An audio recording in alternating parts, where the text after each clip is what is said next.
Welcome to Cheater Confessions. Let's get started with today's story. Sandra left on a Friday morning for her bachelorette party, some beach town a few hours away. She kissed me on the cheek before heading out, smiled like everything was normal. "Don't work too much," she said. "Miss me a little." "I'll manage," I told her. "Try not to burn the place down." She laughed and left. That was the last normal moment. I stayed home that weekend, had work to finish, and honestly, those kinds of trips were never my thing. Friday night, I ordered food, opened my laptop, and tried to focus. Around midnight, I leaned back on the couch and started scrolling through Instagram. That's when I saw it. A story from one of Sandra's friends, Chloe Bennett. Loud, always drinking too much, never knew when to stop talking. The photo showed all of them at a bar, drinks everywhere. Sandra in the middle, smiling, arm around someone just out of frame. Normal at first glance. Then I read the caption. "Last night with her side guy before she locks down Martin." I didn't blink. I read it again, slower. Same words. My hand moved before I even thought about it. Screenshot. I refreshed the story. Gone. Maybe 10 seconds total. But it was enough. I sat there, phone still in my hand. No reaction, no panic. Just quiet. Side guy. Locks down Martin.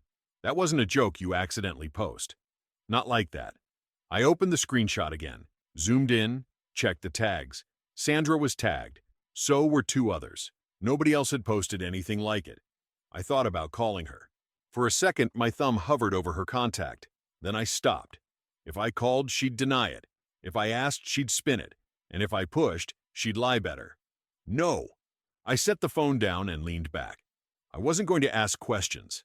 I was going to get answers. Sunday evening, Sandra came back. Same smile, same energy, like nothing had happened. She dropped her bag by the door. "You wouldn't believe this weekend," she said, kicking off her shoes. "I probably would," I replied. She paused for half a second, just enough to notice. Then she smiled again. "Missed you." I looked at her, calm, steady. "Yeah," I said. "I'm sure you did." Sandra moved around the apartment like nothing had changed, talking about the trip, laughing at small things, showing me pictures that didn't matter. "Look at this one," she said, holding up her phone. "We found this rooftop bar. It was insane." I glanced at it. Group photo. Same girls, same energy. Nothing unusual. "Looks crowded," I said. It was. We barely got in. I nodded, watching her more than the screen. She was relaxed. Too relaxed. No hesitation. No sign she thought anything was wrong. That told me everything. If it was a joke, she would have mentioned it. If it was a mistake, she would have explained it before I even had to ask. Instead, she said nothing. That wasn't an accident. That was confidence. Later that night, she went to shower. I sat on the couch, opened my laptop, and pulled up the screenshot again. Zoomed in. Read it like I was reviewing a contract. "Last night with her side guy before she locks down Martin." Not vague, not playful, specific. I checked Chloe Bennett's account again. Nothing. Clean. Like it never happened. Then I started looking at Sandra. Not her phone. Her patterns. The last few months ran through my head. Late work nights, weekends with friends, times she said she needed space before the wedding because she felt overwhelmed. At the time, it sounded reasonable. Now it didn't. I opened our shared wedding folder. Everything was there. Contracts, payments, confirmations. I had covered most of it. Venue, catering, music, photography. Sandra had handled smaller things. Decorations, invitations, details that didn't carry weight. I opened my banking app next. Reviewed transactions. No surprises there. Just confirmations of what I already knew. I leaned back and made a decision. I wasn't going to argue about this. I wasn't going to sit across from her and listen to explanations that didn't matter. If she had another guy, even once, the wedding was already over. The only question was how clean I wanted the exit to be. Sandra walked back into the room, towel around her hair. "You're quiet," she said. "Just thinking," I replied. "About what?" I closed the laptop slowly. "Logistics," I said. She smiled like that made sense. "You and your planning." "Yeah," I said, standing up. "Something like that." I already knew what I was doing next. I just hadn't told her yet. Monday morning, Sandra left early for work. She kissed me quickly, like always. "Don't forget we're meeting the caterer Wednesday," she said. "I won't," I replied. I watched her walk out. The second the door closed, I got to work. I opened the wedding folder and started with the venue, called them directly. "Hi, this is Martin Cole. I need to cancel my event scheduled for the 18th. There was a pause. "Is everything all right, sir?" "No," I said. "It's not. What are the cancellation terms?" They explained it. Deposit gone. Additional fees depending on timing. "Send me the final numbers," I said. "I'll settle it today." Next was the caterer, then the band, then the photographer. Same conversation, over and over. I didn't argue. I didn't negotiate. I just followed the contracts I had already signed. By noon, everything was in motion. By mid-afternoon, the wedding didn't exist anymore. I sat back in my chair and looked at the numbers. It wasn't cheap, but it was final. That mattered more. Around 5, I opened Instagram. I pulled up the screenshot, looked at it one more time. Then I made the post. No long explanation, no emotional speech, just the image, and one line under it. "This is why the wedding is off. Ask Sandra if you need details." I tagged her. Tagged the people I knew would be at the wedding. Family, friends, no hiding it. Then I hit post. I didn't wait to see reactions. I turned my phone off, completely. No vibration, no notifications, no noise. That night, Sandra came home around 7. "Hey," she called out, dropping her keys. "You won't believe the day I—" She stopped when she saw me sitting there. "You okay?" she asked. "I'm good," I said. She studied me for a second. Something in my tone didn't match. "You sure?" "Yeah," I said. "Just tired." She nodded slowly. "All right." I didn't say anything else. Didn't ask questions. Didn't mention the post. Not yet. A few minutes later, her phone buzzed. Then again. She picked it up, frowned, and unlocked it. I watched her face change. Confusion first, then realization, then panic. "What is this?" she asked, looking at me. "Martin, what did you do?" I stood up slowly. "I ended it," I said. Her voice tightened. "Over a story? That was a joke." I looked at her steady. "Then explain it," I said. Sandra stared at me like I had just said something unreasonable. "That post was a joke," she said again, firmer this time. "Chloe was drunk. She says stupid things." I didn't raise my voice. "Then why didn't you tell me?" She hesitated. Just a second. But it was there. "I didn't even see it," she said quickly. "It was up for, what, 10 seconds?" "Long enough," I replied. Her phone kept buzzing in her hand. She ignored it now, focused on me. "You went public with this," she said. "You didn't even talk to me first." "I didn't need to," I said. "The post did the talking." "That doesn't prove anything." "It proves enough." She let out a sharp breath and paced a few steps. "You're blowing this out of proportion. It was a stupid caption. That's it." I leaned against the table, arms crossed. "So there's no side guy. That's what you're saying." "Of course not." "Say it clearly," I said. "No games. No wording tricks." She looked at me, annoyed now. "There is no side guy, Martin." I held her gaze for a moment. Then I nodded once. "Good," I said, "because I've got a voicemail that says otherwise." That stopped her. "What voicemail?" "From Chloe," I said, around 3 in the morning. She sounded honest. Chloe had called me a few hours after that post went up, sometime around 3 in the morning. She was drunk, rambling, trying to clean it up. Said Sandra had slept with some guy earlier that night. Said it wasn't serious, just something fun before the wedding. Then she started apologizing for posting it. Sandra's expression tightened. I held her gaze. "She was drunk," she snapped, her voice sharp. "She said it wasn't serious," I continued.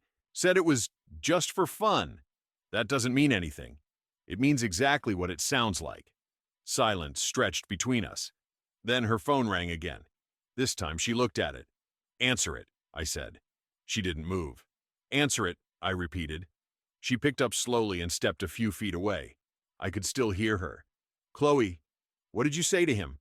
A pause. "No, that's not... Why would you say that?" Another pause. Her shoulders dropped slightly. "Just stop talking," she said quietly, then hung up. She turned back to me. "It's not what she made it sound like," she said. "Then what is it?" I asked. She opened her mouth, then closed it again. "That's what I thought," I said. Her voice sharpened. "You already canceled everything, didn't you?" "Yes." "All of it?" "All of it." She laughed once, short and disbelieving. You just threw away our wedding over this? I stepped closer, just enough to make the point clear. No, I said. You did. Sandra didn't leave that night. She stayed in the apartment, moving from room to room, making calls, whispering, arguing. I let her. I didn't engage again. There was nothing left to discuss.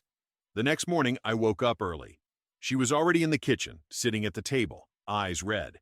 We need to fix this, she said as soon as she saw me. There's nothing to fix, I replied, pouring coffee. You're overreacting, she said. You embarrassed me. My family is calling nonstop. My mother is in tears. That's not my problem. It is when you made it public. I turned to face her. Did you or did you not spend time with another guy that weekend? She pressed her lips together. It wasn't like that. That's not an answer.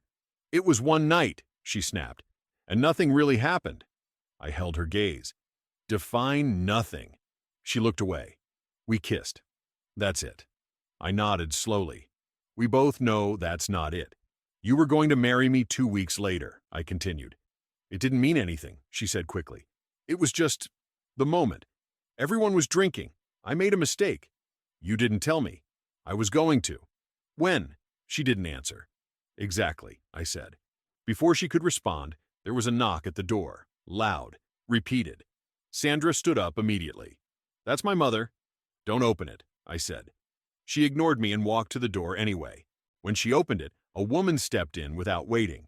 Eleanor Whitmore, controlled, sharp, already angry. What have you done? She demanded, looking straight at me. Ended it, I said. You humiliated my daughter in front of everyone.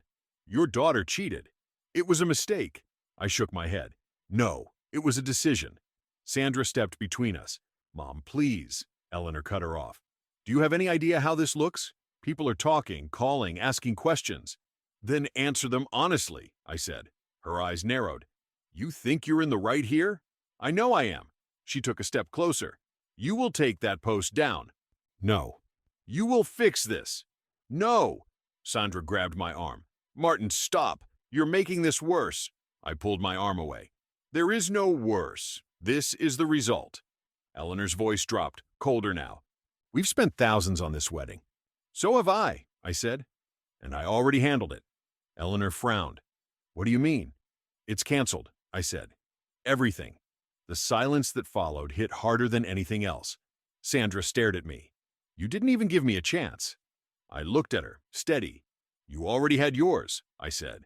By the end of that week, it moved beyond arguments. It became strategy. Sandra left the apartment 2 days later. Took some of her things, not all. Didn't say goodbye. Her mother handled most of the talking after that. On Friday, I got an email. Formal, clean, from a lawyer. They were demanding money, wedding expenses, dress, events, family costs.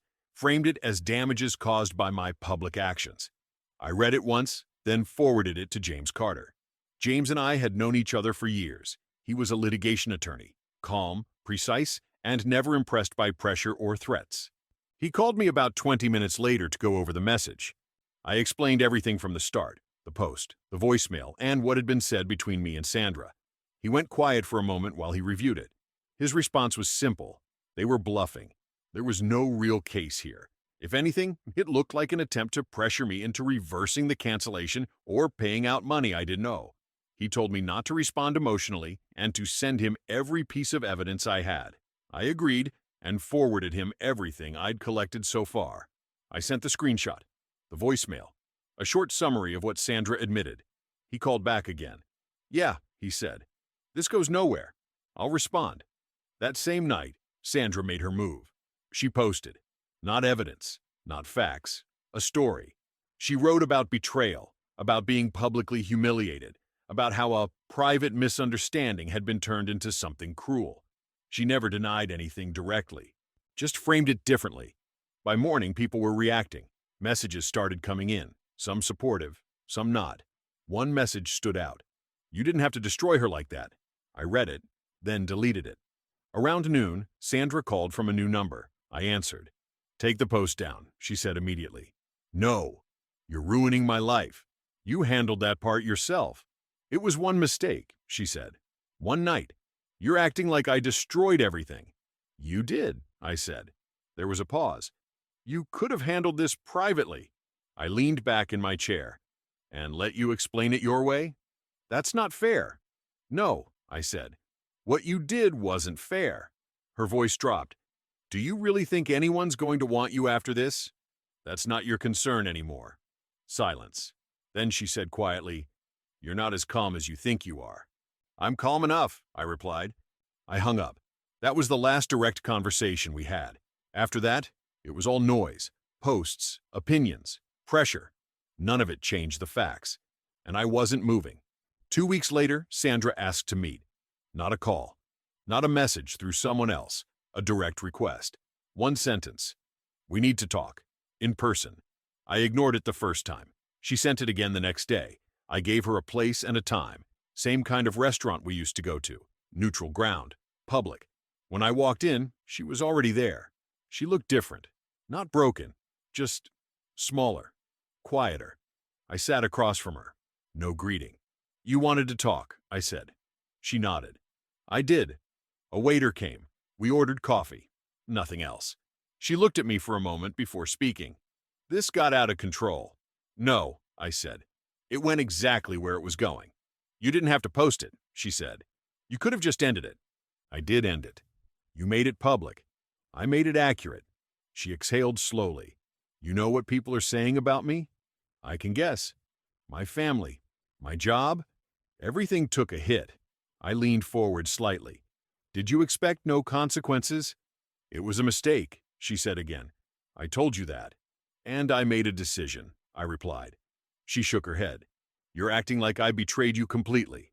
I held her gaze. You did. Silence. The coffee arrived. Neither of us touched it. She spoke again, quieter now. If I said I was sorry, would it change anything? No. She looked down. So that's it? That's it. Another pause. Then she said, There was more than just a kiss. I didn't react. I lied about that, she added. I didn't think it mattered anymore. It doesn't, I said. Not now. She looked up at me. You already knew, didn't you? I knew enough. She nodded slowly. I thought you'd fight for us. I did, I said. Just not the way you expected. She gave a small, tired smile. By walking away. By not accepting less than I agreed to. That landed. She sat back, quiet. After a moment, she said, You've changed. No, I said. I just stopped ignoring things. We sat there for another minute. No anger left. Just clarity. I stood up first. Take care of yourself, Sandra. She didn't stop me. Didn't ask me to stay. I looked at her one last time, trying to feel something different. But there was nothing left to interpret anymore. Everything had already been said, and everything important had already been revealed before this moment ever happened. I turned and walked out. Outside, the air felt colder than it should have, and that's when it really settled in. I wasn't losing a marriage. I was stepping out of one that never should have existed in the first place. Because a marriage can survive a lot of things. Distance, pressure, even mistakes. But it doesn't survive betrayal, not when it changes what the truth of it was from the very beginning. And once I saw it clearly, there was no going back. Only forward. Thank you for watching.